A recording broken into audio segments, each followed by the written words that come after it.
أعوذ بالله من الشيطان الرجيم بسم الله الرحمن الرحيم الحمد لله أوله بلا أول كان قبله وآخره بلا آخر يكون بعده الذي قصرت عن رؤيته أبصار الناظرين وعجزت عن نعته أوهام الواصفين ثم الصلاة والسلام على سيدنا ونبينا حبيب الله رب العالمين أبي القاسم محمد وآله الطيبين الطاهرين المعصومين المظلومين ولعنة الدائمة على أعدائهم وغاصبي حقوقهم ومنكري فضائلهم أجمعين من الآن إلى قيام يوم الدين. أما بعد، قال أمير المؤمنين في مناجاة الشعبانية: بسم الله الرحمن الرحيم. إلهي إن حرمتني فمن ذا الذي يرزقني وإن خذلتني فمن ذا الذي ينصرني أعوذ بك من غضبك حلول سخطك. The 11th verse from the Munajat Shabaniya, which talks about Ilahi in haramtani faman dalladhi yarzuqani. O Lord, if you make it haram, who is there to us to provide? Wa in khadaltani faman dalladhi yansurani. O Allah, if you just let us go, khidlan means to let go, not helping, not aiding, then who is there to help us? Then the 12th verse, Ilahi a'udhu bika min ghadabik hulule sakhatik. O Allah, I seek refuge from your ghadab, from your anger, from your vengeance. Hululu sakhatik. Where do I take refuge in? I take in refuge in you. Is there anywhere that I could go other than you? So, from your ghadab to your mercy, that's what I do. Now, we talked about the verse number 11 earlier, which talks about risk, the different types of risk, how one can increase risk, what are the ways of increasing risk. We talked about nusrat, which is aid and help. Risk is related to our baqa, to our sustenance. Nusrat is related to our kamal and perfection. We discussed that earlier. Now, obviously, it is quite important that we remember this, that there is rizq manawi and there is rizq maddi. There is nusrat manawi, there is nusrat zahiri. For example, we said that khudlan, letting it go, is one of the worst things that God could do to us. And if that happens, we will be in great trouble. If there is no, for example, like the example I gave was like a child. The child wants to cross the street. It needs help to cross the street. If we just let go, he is going to be facing a lot of danger. Something could come and hit him. So therefore, in the previous verse, we discussed that in detail. But tonight, we would like to look at the ghadab. What is the reality of ghadab? What does really ghadab mean? Which is the anger and the vengeance of God. And why that happens. God is so merciful, but why, for example, a person faces the ghazab of God? We cannot say that a change have taken place in God, because that will be against the theological, ideological understanding of ours, because God doesn't change. God changes doesn't take place in God. The things which are materialistic, the things which are like human-like creation, a change takes place in there. Transformation takes place in there. But in God, there is no change. God is all merciful. God is all generous. God is all of forgiving. God is all perfection. God is all knowledgeable. God is all knower. God is all maker. When He is, for example, forgiving in one place, and when He is manifestating or acting according to His justice, doesn't mean that He has changed His behavior. No, it is what I am facing according to me. according to my actions. If I have done or committed a sin, then I will face the ghazab of Allah subhanahu wa ta'ala. If I have done a good act, then I will face the jamal of Allah subhanahu wa ta'ala, the beauty of Allah subhanahu wa ta'ala. So it is in accordance to capacity of me, right? My mother is always caring for me. My father is always caring for me. But if I do good, then I would be able to see the positive face of my parents. But if I have done something wrong, then obviously I will be facing something that is not I would like to see, right? So it is according to my action, how and what I perform, and I will face that, right? So Ilahi a'udhu bika min ghadabik. Kulu, as the ayah of the Quran, Kulu min tayyibati ma razaqnakum. Eat and from the tayyibat which God have provided you. وَلَا تَطْغُوا فِي فَيَحِلَّ عَلَيْكُمْ غَضَبِي وَمَنْ يَحْلِلْ عَلَيْهِ غَضَبِي فَقَدْ أَهْوَى. Clearly God says in Surah Taha, verse number 81, كُلُوا مِن تَيِّبَاتِ. Eat what have been provided you from the rizq, right? You can provide it from it. وَلَا تَطْغُوا فِي فَيَحِلَّ عَلَيْكُمْ غَضَبِي. And my anger and my vengeance is for those who will be doomed and destroyed. For example, if you overdo it, if you do not utilize it in the best way, if you use something that is not halal for you, then you will be able to see that I will be, ghadabi faqad ahwa, those who I will be anger for those who follow the hawa, those who only follow the, yes, the rizq is there, and God is provided that, and God is asking us to utilize as tayyibat, from those things which are good.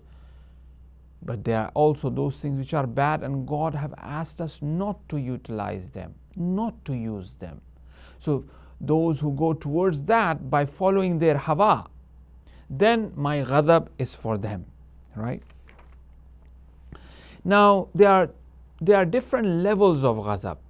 There is one ghazab which is for mu'mineen, for mu'minat, for kafir, for all those. They will face the consequences of their action. Those who do the mukhalifat, those who are against in their i'tiqad, in their belief. For example, shirk. God says that I will never forgive shirk. For instance, in their belief system there is an issue that they don't believe in one God, but rather they believe in many gods. Obviously the reason of this ghazab is not that the Lord want to impose himself to the creation. If that be the case, then God would not have created man free. God have created man free. He has given freedom to accept or to reject. Not only that, God have created man free, and they reject God, and God provides them as well. God gives them life, God gives them food, sustenance, whatever they want, right?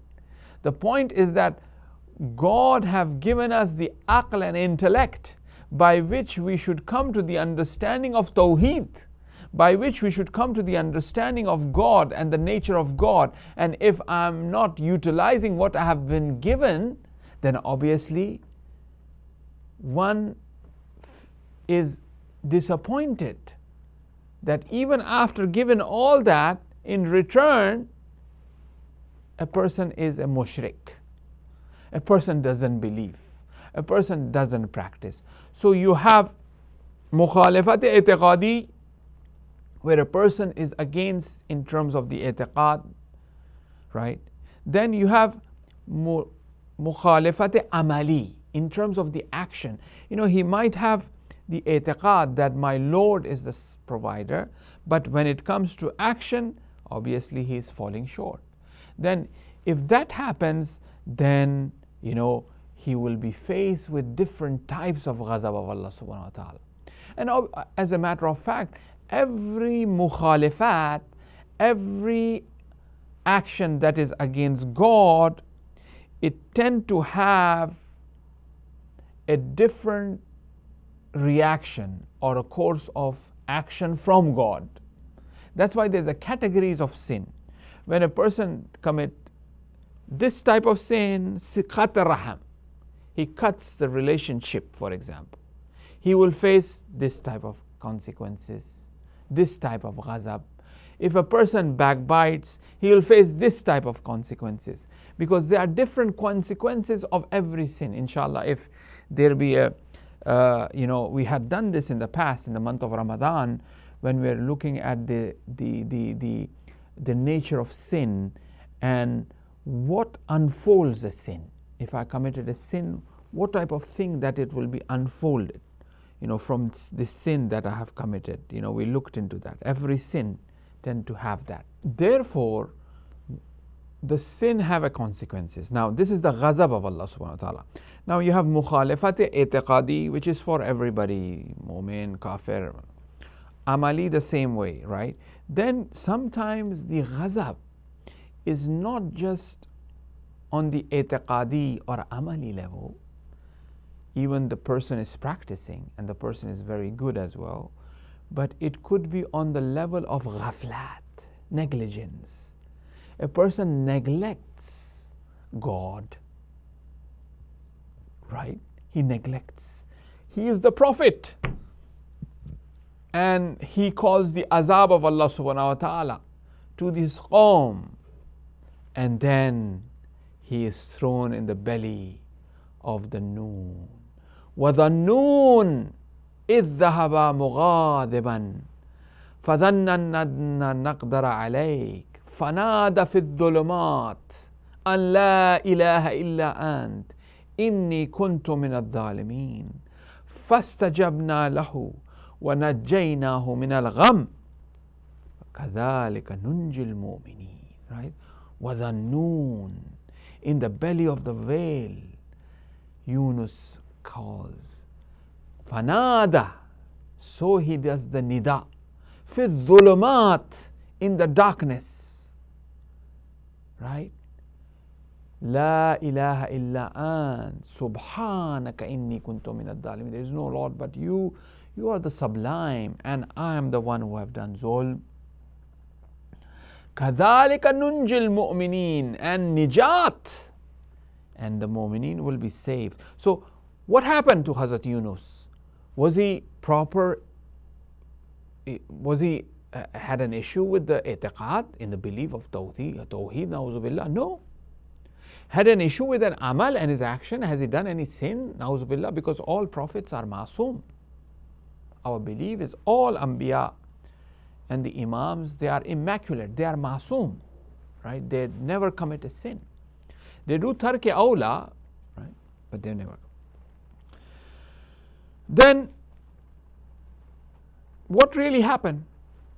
That, for example, you find that he has been facing this ghazab of Allah subhanahu wa ta'ala because of ghaflat. Yusuf sitting on the throne, the father enters. Yusuf does not get up in order to respect the father. Prophet Yusuf alayhi salam, may our life be sacrificed for this great prophet. Right? Prophet did not get up, but the father comes. God says that I have taken the prophecy out from your lineage. No prophet will come. Why? Because you did not stand up to respect your father. Ghazab of Allah subhanahu wa ta'ala. Right? He is facing. Extension of his prison stay sentence. In the prison, Yusuf alayhi salam interprets the dream. You will become a chef. You will be killed. When you become a chef, remember me near the Aziz. Then Allah says that Yusuf, remember the Lord. He is the one to give you the nijat, to save you, to take you out of the prison. It is not the Aziz. Extension of the prison sentence. The prison mate was freed. Surah, best of story in the Quran, Surah Yusuf is known as. The prison mate becomes free. He goes to the prison, becomes the chef of the king, and he forgets completely. And after a long time he remembers. God made him forget. Why? Because here Yusuf remembered the Aziz. Yusuf should have remembered the Lord, Nabi, our prophet, Hazrat Yusuf alayhi salam. That is why we find the prophet, he says that, O Allah, do not even leave me tarfata ayn abada, not even for the blinking of an eye. Do not leave me by myself. I always want to be in your remembrance. Do not even leave me for that 1/10 of a second or whatever, that blink of an eye. Do not leave me by myself. I want to be in your presence. I want to be in your remembrance all the time. That is the dua of the Prophet. The Imam says, do not even leave me less than that. The Imam says that I want to be always remembering you, that I don't become ghafil, forgetful, negligence. Aba Salt, the companion of the Imam Rada alayhi salam, the closest companion of Imam Rada alayhi salam, where you find that he is in the presence of the Imam, and Imam teaches him a dua. I have understood the plan of Mamun Rashid. He wants to bury me under the feet of Harun Rashid when I die. Aba Salt, I will teach you this dua. When they are doing my funeral, my burial, you start reciting this dua. When you will start reciting this dua, they will not be able to bury me at the feet of Harun, which is the plan of the enemy, which is the plan of the Dushman-e Ahl Bayt. Those who have jealousy, those who have the animosity and the grudges, their thirst is never quenched. Come on, tell me this. See, Ilmun Nafs, the sciences of the soul. Fire is the sign of jealousy. The soul is burning. No matter how much water you put on something that is burning, it will not be put off. Unless you put the water, which is symbolized as knowledge. If you put knowledge on jealousy, it will be put off. If you just put water, this fire will not be put off. So jealousy can be put off with knowledge.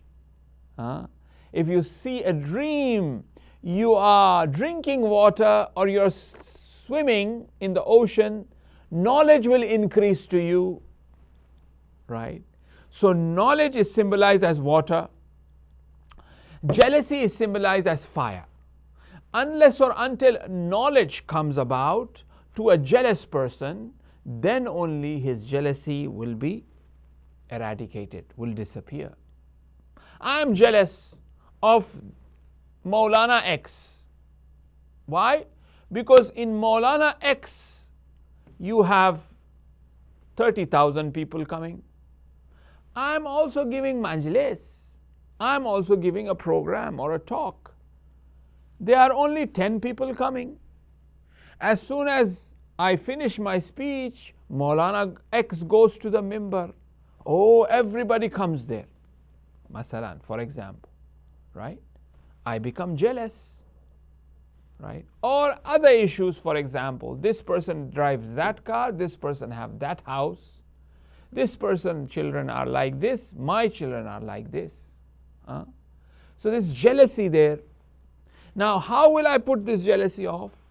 By knowledge. What is the knowledge? The knowledge that this Maulana who is giving a talk, he is not giving a talk out of nowhere. He is talking about Ahl Bayt, he is talking about Prophet, and it is God who have brought these people to him. It is nothing that he is doing, it is actually Allah.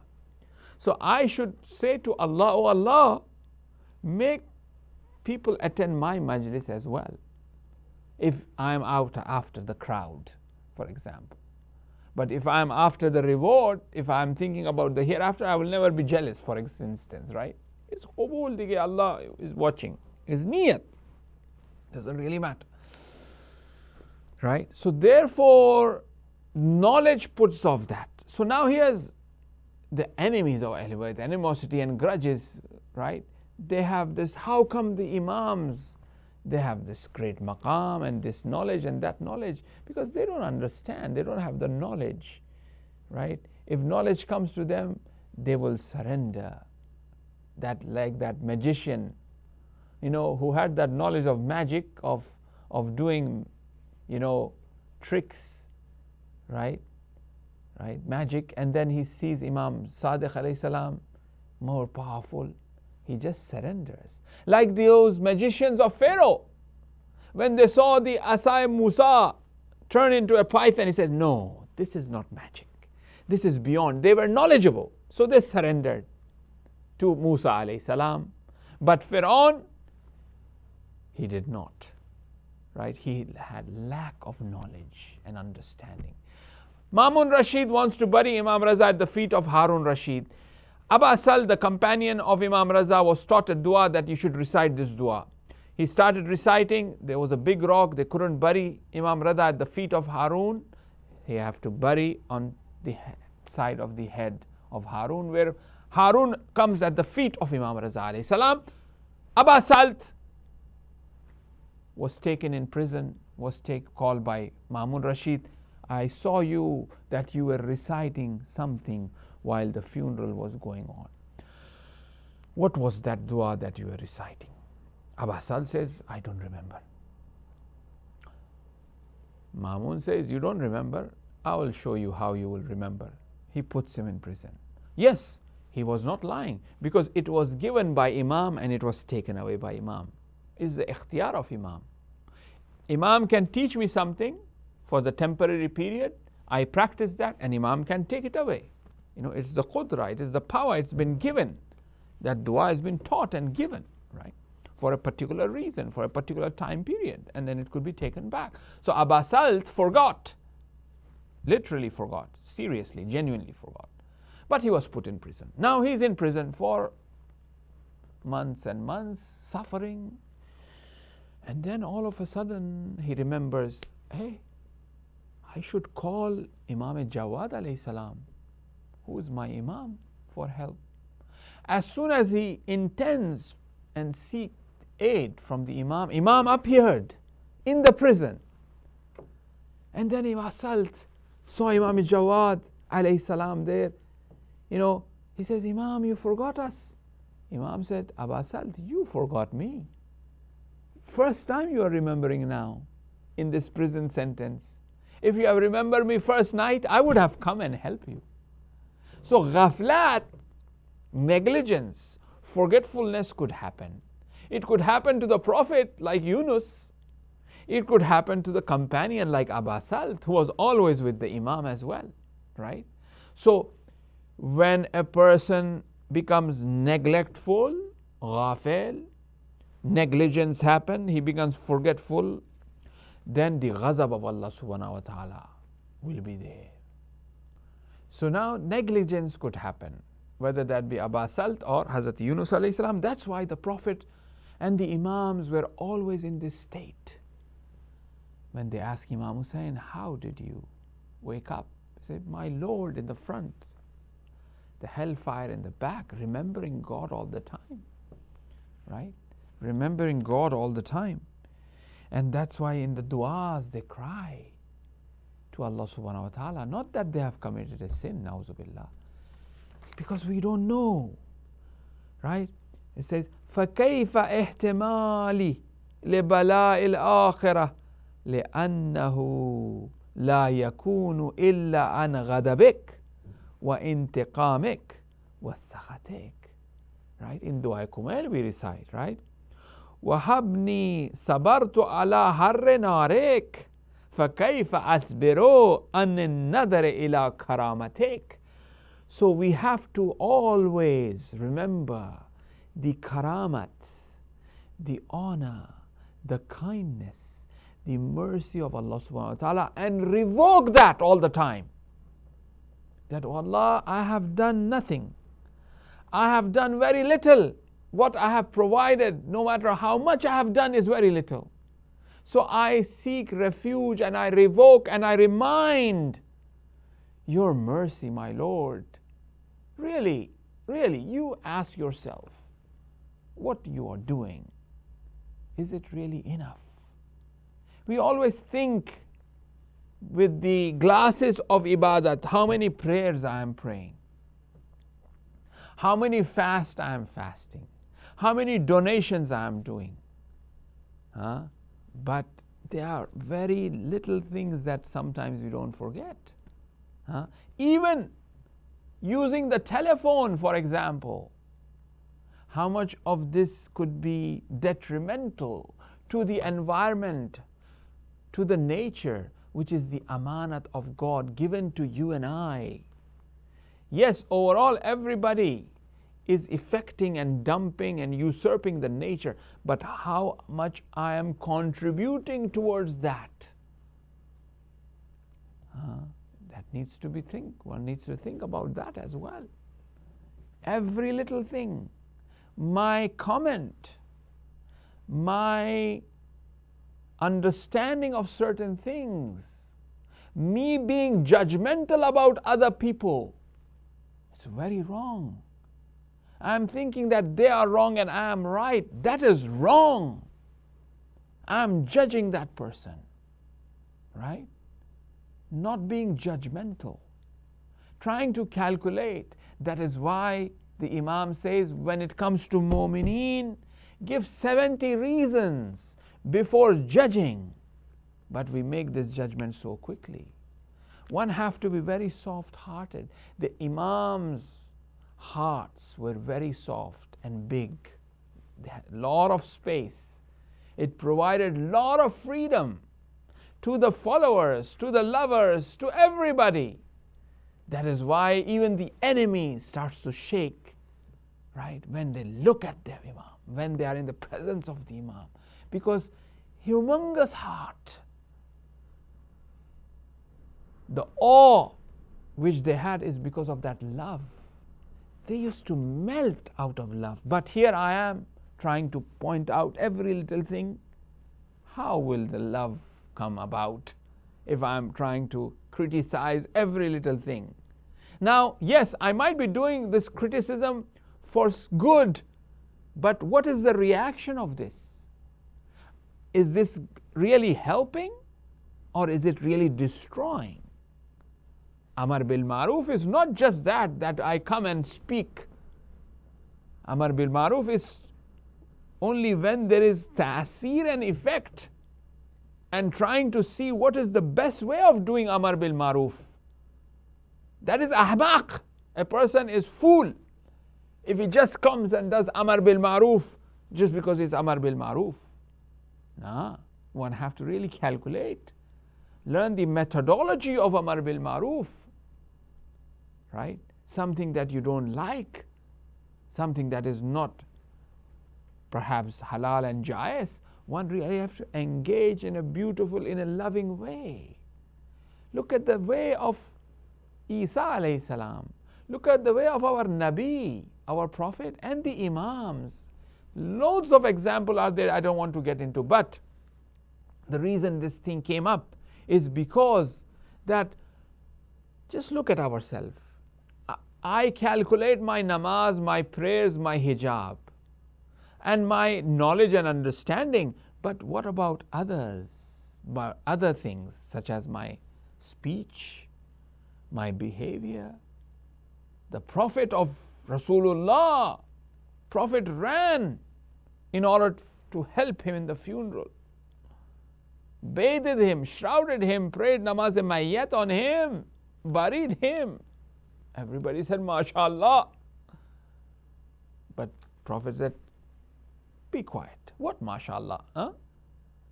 The grave is crumbling this companion. They said, La ilaha illallah. Rasulullah, you did everything. Yes, because his behavior with his family was no good. His temper was no good. Baba, Ashab Rasool hai, Sahabi hai. Huh? But look at that. So now sometimes we tend to think that only du'as and namaz and these things, we got to look at a broader picture here. Right? Very careful. The Masumeen, the Ahl Bayt were like that. Even if the dog comes when they were having food, Imam is giving food to the dog. But here I am, when the dog comes, I am 4 feet away. It's najis. I don't want to deal with it. Huh? When you are behaving this way, the person who is bringing the dog, whose pet is, he is looking at crazy, this guy. What type of Muslim you are? Huh? You are not kind. And you know that the culture here, the pets are more loving and caring, to the owner than their own children. They love their pets more than their own children, right? Some people, not all of them, but that's why there's heritage and they leave the property and whatnot. And we have seen it's not right. Now, even if they don't, if somebody have a pet and he's coming in front of you, you're kind of like, oh, najis with the dog, Baba. Imam Hasan Mushtaba, when the dog comes, when he's eating, he gives food and eat. Right? This action of mine is breaking the heart of that pet owner. This action of mine is giving bad name to my behavior and through this to Islam. So we got to be very careful. Very careful. A'udhu bika min ghadabik hululu sakhatik. I seek refuge from your ghadab. Now this ghadab, it could be because of, right, ghaflat, negligence. God have given me the aql, but I am not utilizing that. That is the ghazab of Allah subhanahu wa ta'ala. Right? So therefore, seeking refuge in God, because La malja min Allah illa ilay. There is no malja. Huh? There is no refuge other than God. There is only God and God and God. Right? Here, I would like to point out to this beautiful hadith of the mercy of Allah subhanahu wa ta'ala, where he also says in the Quran, وَرَحْمَتِي وَسِعَتْ كُلَّ شَيْءٍ. The mercy of God is wusat, is abundance. There's a hadith which comes from Imam Sadiq alayhi salam.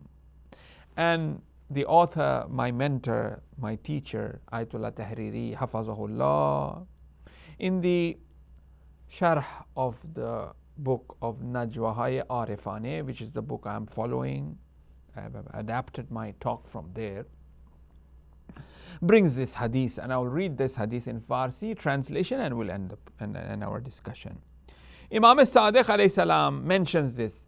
Dar qiyamat shakhsi ra be khish zulm karde. On qiyamat, a shakhs did zulm on himself. Mi avaran, they bring him. Khudawand be oo mi farmayat, aya be ta'atam amrit na kardam. Did I not ask you to obey?